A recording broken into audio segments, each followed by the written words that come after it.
Today e-Forex is at the ACI Congress in Budapest and the date is the 28th of May 2011, and we're pleased to be interviewing Noel Singh, Head of SEB+Prime Brokerage, Global e-Forex and Merchant Banking at SEB.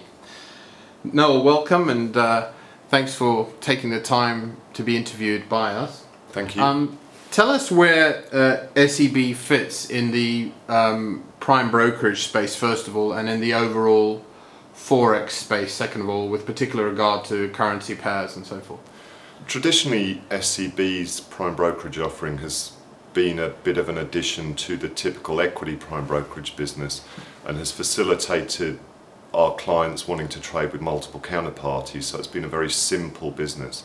But we're going through the process of building the technology to provide a much more scalable, high frequency style prime brokerage offering to accommodate larger clients and clients trading much bigger ticket sizes. Now, coupled with that, we also have a lot of securities finance type structured products, so around the total return swaps, certificates, index products as well. Plus also we couple it with our UCITS platform in Luxembourg.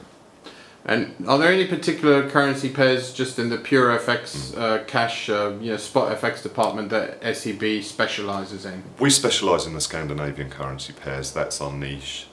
We focus on the quality of that pricing, the persistency of that pricing, and that's really our focus. But we've also got to remember that we're a heavily corporate focused bank, and a lot of our corporate customers are importing or exporting goods, for example, from all over the world, and we need to accommodate that and provide them with liquidity in multiple currency pairs. Right, okay, so it's specifically the Scandinavians plus all the others as well. Yeah, if you take Ericsson, for example, Nigeria is their 7th largest country, so we have to help them source liquidity in those currency pairs. Right, excellent. And do you cater at all to the fund and B2B retail brokerage side of things? The fund business, yes. Retail, we haven't really tapped into yet because the technology isn't fully built to support that. We're about to go live in about 4 weeks with our first super high frequency client. We're expecting flow of around 100,000 tickets per day from this one client, so it's a massive step up for us in terms of capacity and volume. Right, and where do you host your main data centre? Is that in Stockholm or in London? It's based in Stockholm, but we are looking at cross connectivity and co-location facilities as well. Excellent. Okay, moving on. Where have you recently been focusing efforts to extend the range and functionality of your existing electronic Forex products and services? So we've recently given our e-platform trading station a facelift, and we've also added the functionality for clients to leave orders with us, which historically they haven't had the ability to do that, and that's been one of the biggest things clients have said to us that they want us to do, the ability to electronically leave orders with us. So, we're facing client demand and reacting accordingly.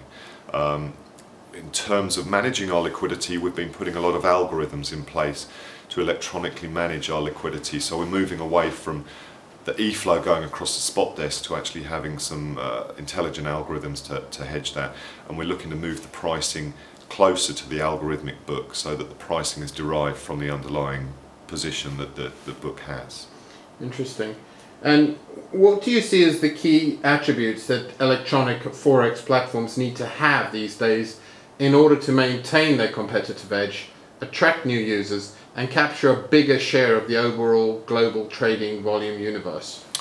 I think for a lot of clients, the quality and the persistency of the pricing is very important. STP is very important, especially to corporate clients or asset managers where they're trading on a bulk basis and allocating it across multiple sub-portfolios. That's incredibly important, and if you talk to the clients, actually the post-trade area is as important as the trading venue itself. So I think they're very, very important aspects. How are you meeting demands for more flexible and direct connectivity options to your FX platforms? So at the moment our API doesn't support functionality such as pre-trade allocation. So again, more and more of our clients are trading over systems like Bloomberg, for example. Bloomberg gives the opportunity for clients to trade on a pre-trade allocation basis. So we need to develop our API to accommodate that, and they're the areas that we're looking at. Right. And is the future of electronic forex going to be about building faster and smarter FX e-commerce engines, or something else, for example? I think we're in a bit of limbo at the moment, and people are saving a lot of their development dollars to see what's happening on the regulatory front. We still don't fully know which products are going to be included in mandatory clearing, and that's going to have a big impact on how and where clients trade with us. So our single bank portal's going to cease to exist because of mandatory clearing. We're not sure. So we need to wait and see, I think, to see what the outcome of that is before, reacting. And what's your view on where that should go? Do you think that centralized model is good, or should it be left in the way it is as a sort of free ad hoc market model? I think it's pretty well self-regulated at the moment, and by having mandatory clearing you're adding operational burden, so further operational burden and risk, and also you're introducing centralized counterparty risk by having a CCP. With CLS it does a pretty good job at the moment of addressing settlement risk.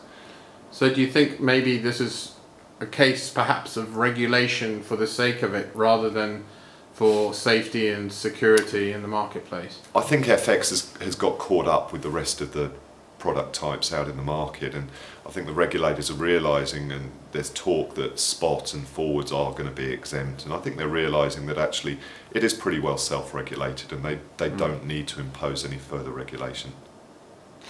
Well, Noel, on behalf of e-Forex, thank you very much for your time today. Thank you.